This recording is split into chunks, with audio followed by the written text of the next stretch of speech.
கேள்வி ஒன்றாக இருந்தாலும் பதில் எப்படியா இருக்கும்? ஆளுக்கு ஏற்ற மாதிரி மாறுபடும். நேரில் வந்துட்டா என்ன பண்ணிடலாம்? எல்லா கேள்வியும் கேட்டு தெளிவாக, அதுக்கு தான் சத் சங்கம். என்னுடைய நோக்கம் எல்லாம் மனிதர்கள் எல்லாம் மகிழ்ச்சியாக இருக்கணும், அவ்வளோதான்.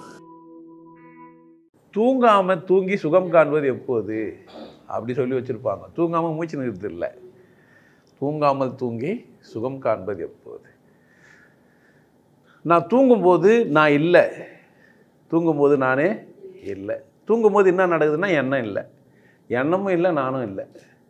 எண்ணமும் இல்லை, நானும் இல்லை. என்னுடைய கண்ட்ரோலில் நான் இல்லை. நான் சுவாசிக்கிறேன், நான் போகிறேன்னு எனக்கு தெரியாது. பக்கத்தில் இருக்கிறவங்க தான் சொல்லுவாங்க, குரட்டு விட்ற, வயிறு பெருசாக வருது, ஒரே சத்தம் எழுப்புற, காலை தூக்கி போடுற, எட்டி வதிக்கிற, சுற்றுற, உண்டுலாம் போடுகிற, கையெல்லாம் தூக்கிலாம் விசிறி அடிக்கிறலாம் சொல்லுவாங்க பக்கத்தில் இருக்கிறவங்க. நமக்கு அப்போ நம்ம தூங்கிட்டோம், ஆனால் இன்னும் நடக்குது. மூச்சுன்னு இருக்கிறோம். தூங்கிட்டால் எப்படி எண்ணெய் இல்லாமல் இருக்குமோ அப்படி எண்ணெய் இல்லாமல் ஆகிடும். இந்த காணாத கண் கேளாத செவின்ற மாதிரி இருக்க முடியும். இதுக்கு பல உதாரணங்களை சொல்லலாம், ஆனால் எக்ஸ்பீரியன்ஸ் பண்ணால் தான் சரியாக புரிஞ்சிக்க முடியும். உதாரணமாக நம்ம ஒயின் ஷாப் போனால் நிறைய கேட்காதுன்னா, நான் ஒயின் ஷாப்பே போனதில்லை சாமி, நான் எப்படின்னாக்கா நான் என்ன பண்ண முடியும்? ஒன்றும் செய்ய முடியாது. சரி, பஜனைக்கு போனீங்களானாக்கா, பஜனைக்கு போனதே இல்லையே சாமின்னா அங்கேயே ஒன்றும் செய்ய முடியாது. இல்லை சர்ச்சைக்கு மசூதிக்கு போயிட்டு அங்கே எங்கன்னாக்காதுன்னா அதுவும் நம்ம என்ன பண்ண முடியாது, சொல்ல முடியாது. பட் அதை நீங்கள் எக்ஸ்பீரியன்ஸ் பண்ணால் தான் உங்களுக்கு என்ன பண்ண முடியும். ஆனால் முடியும். கண்ணை திறந்து வச்சுன்னு பார்க்காம இருக்க முடியும், காது திறந்து தான் இருக்குது கேட்காம இருக்க முடியும், நாக்கில் எந்த சுவையும் அறியாமல் இருக்க முடியும். அப்படி ஒரு அனுபவம் எனக்கு எப்போ வரும்னு பட்டினத்தார் பேசிக்கிறாரு.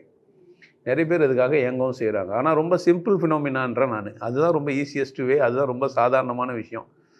நம்ம ரொம்ப காலமாக வேறு மாதிரி வாழ்ந்து பழகுனதுனால நமக்கு அந்த இடத்துக்கு போக முடியாமல் தவிக்கிறோம். ஆனால் குழந்தையா இருக்கும்போது நம்ம அப்படி தான் இருந்தோம். குட்டி பாப்பாவாக இருந்தோம்ல, அப்போலாம் நம்ம அப்படி தான் இருந்தோம். கண்ணை திறந்துருப்போம், இமைக்க மாட்டோம், பார்க்கவும் மாட்டோம்.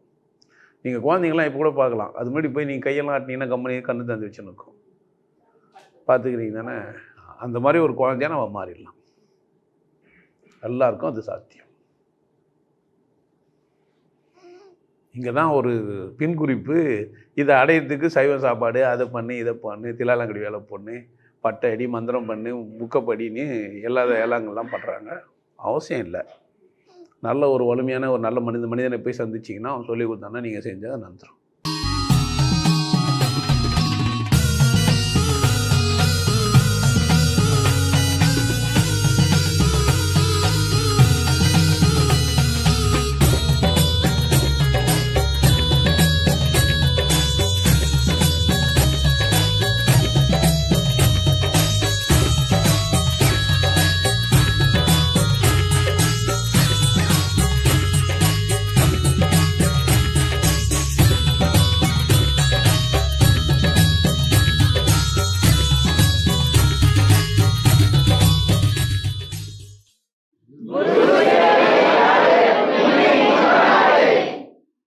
நல்லா இருங்க, சிறப்பாக இருங்க, கொண்டாட்டமாக இருங்க. உங்களை நீங்கள் மதிப்பு மிகுந்தவராக மாற்றுறது உங்கள் கையில் தான் இருக்குது. நல்லா இருங்க. நான் ஒரு வாய்ப்பு, என்னை பயன்படுத்திக்கலாம். நல்லது.